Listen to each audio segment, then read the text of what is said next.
IPL এর ইতিহাসে সবচাইতে সাকসেসফুল দল কোন দুইটা? শুরুতে চলে আসবে মুম্বাই ইন্ডিয়ান্স, কারণ তারা 5 বার ট্রফি জিতেছে, এবং তারপরে চলে আসবে চেন্নাই সুপার কিংসের নাম, কারণ তারাও কিন্তু 5 বার ট্রফি জিতেছে। 17 বারের ভিতরে এই দুই দল মিলিয়ে 5-5 10 বার আসলে শিরোপা জিতেছে।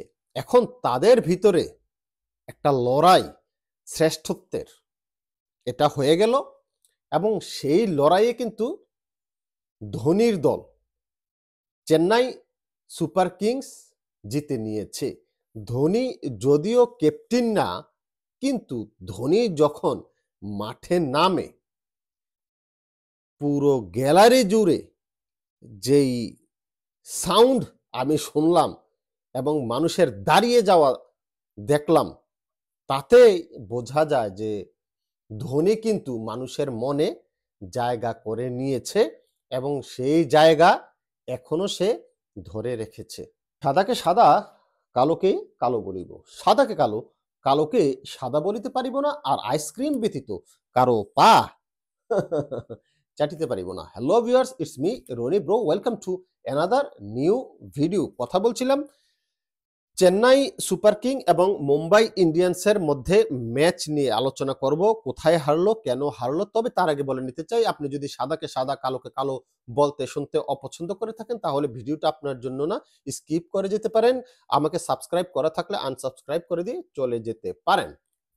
কথা বলছিলাম মুম্বাই ইন্ডিয়ান এবং চেন্নাইয়ের। মুম্বাই আগে ব্যাট করে 155 রান টোটাল করে 9 উইকেটের বিনিময়, এবং এই শুরুতেই যেভাবে মুম্বাই ইনিংসটাকে বিল্ড আপ করার ট্রাই করছিল, শুরুর দিকে হুচট খায় একেবারে রোহিত শর্মার 0 রানে বিদায় দিয়ে।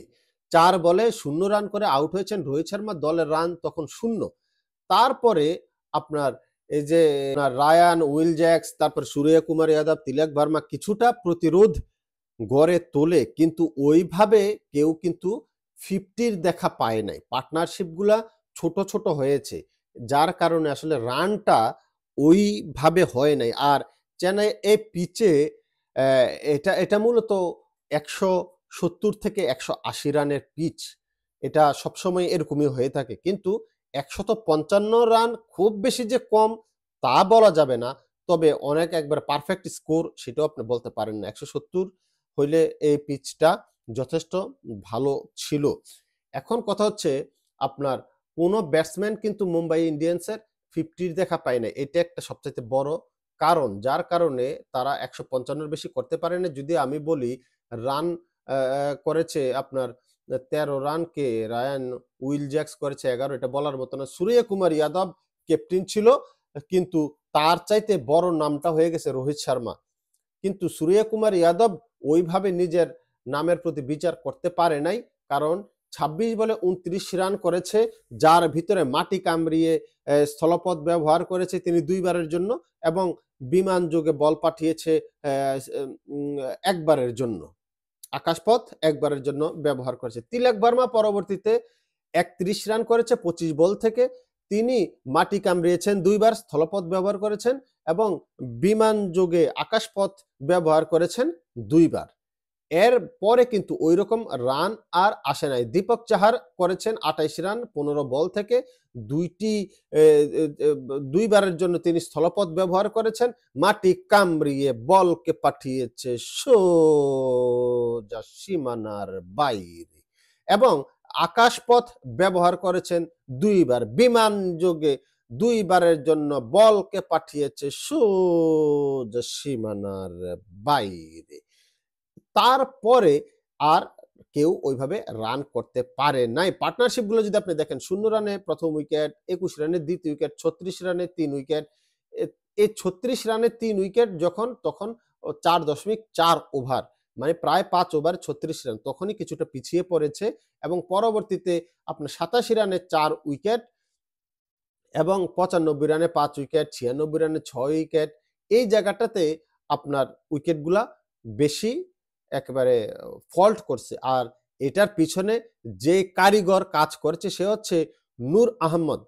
নূর আহমদের বোলিং যদি আপনি দেখেন, এই যে কি বলে সূর্যকুমার যাদব বলেন, তারপরে তিলক ভার্মা বলেন, রবিন মিন্স বলেন, এই যে এই কাছাকাছি উইকেটগুলো সে কিন্তু নিয়ে গেছে। 87 রানে 4 উইকেটের পরে আপনার 95 রানে 5 উইকেট, তারপর 96 রানে 6 উইকেট তিলক ভার্মা। ওই জায়গাটাতেই কিন্তু পরপর 2 ওভারে উইকেটগুলা সে নিয়ে নিছে। এইখানেই আপনার একটু ব্যাকফুটে চলে গেছে। না হয় কিন্তু তিলক ভার্মা কিংবা সূর্যকুমার যাদব যদি থাকতো রানটা আরেকটু হতো। এনিওয়ে পরবর্তীতে আর স্পিন অ্যাটাক ভালো ছিল। কারণ এই পিচটা আসলে স্পিন নির্ভর কিছুটা পিচ ছিল। যার দেখেন নূর আহমদ মাত্র 4 ওভারে 18 রান দিছে মাত্র। তারপরে সে উইকেট শিকার করছে কয়টা? 4 টা। এইখানেই কিন্তু খেলা অনেকখানি ঘুরিয়ে গেছে। তারপর রবীন্দ্র জাদেজা 3 ওভারে মাত্র 21 রান দিছে। এই জায়গাটাতেই আসলে আপনার চেন্নাই একেবারে চেপে ধরছে মুম্বাই ইন্ডিয়ান্সকে।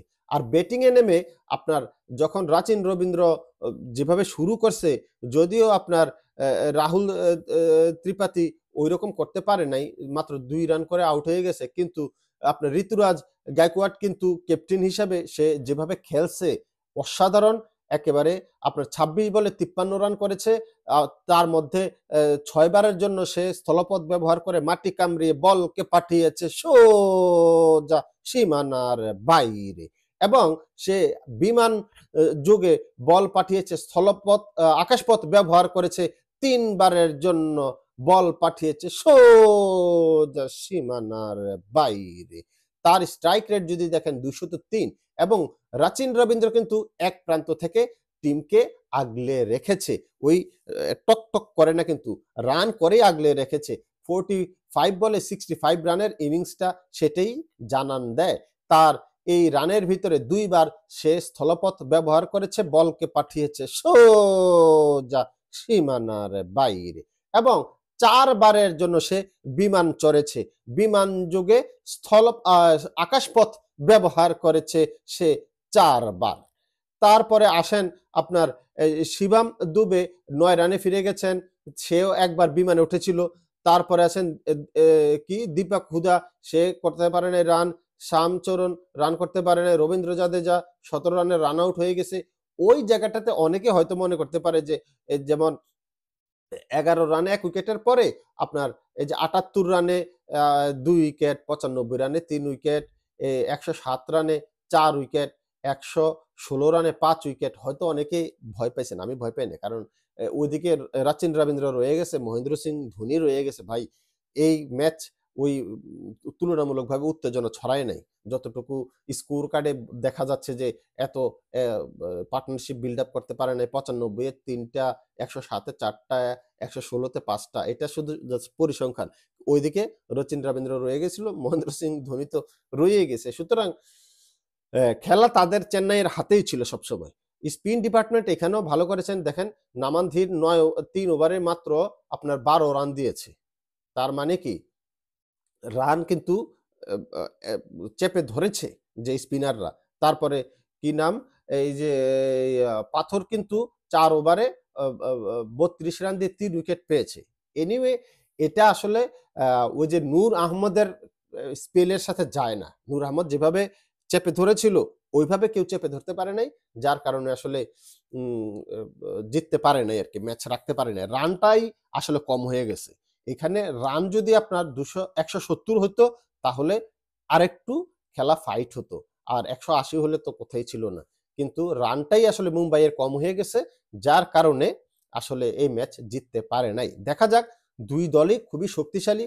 হয়তো পরবর্তী দেখাতেই দেখবেন যে হয়তো মুম্বাইও জিতে যেতে পারে, কারণ দুই দলের শক্তি সামর্থ্য কিন্তু একেবারেই সমানে সমান। কারণ দুইবারই 17 বারের ভিতরে 10 বার কিন্তু ট্রফি জিতেছে। সাদাকে সাদা, কালোকে কালো বলিব, সাদাকে কালো, কালোকে সাদা বলিতে পারিব না, আর আইসক্রিম ব্যতীত কারো পা চাটিতে পারিব না।